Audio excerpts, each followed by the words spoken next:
বোন hello guys, তুই একটা দিদি একটা ও একটা মিষ্টি একটা ওই তো গাছ নতুন গাছ কিনে হ্যালো গাইস, তো দেখো এখানে কিন্তু আমাদের বাড়ি র্যাকেট খেলা হচ্ছে। তো টফি এখানে র্যাকেট সেই শট মারছে প্রথমে আমাদের চার বোন একাদশ।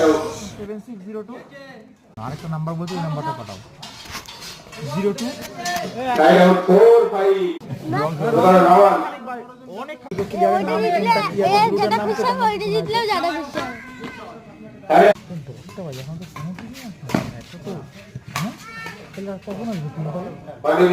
ঠিক নাই জিতে যাচ্ছে না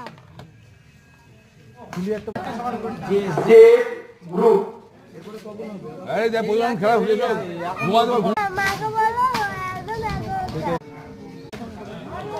কন্টিনিউ সার্ভিস নাই ব্লক করি। হ্যালো ভাই।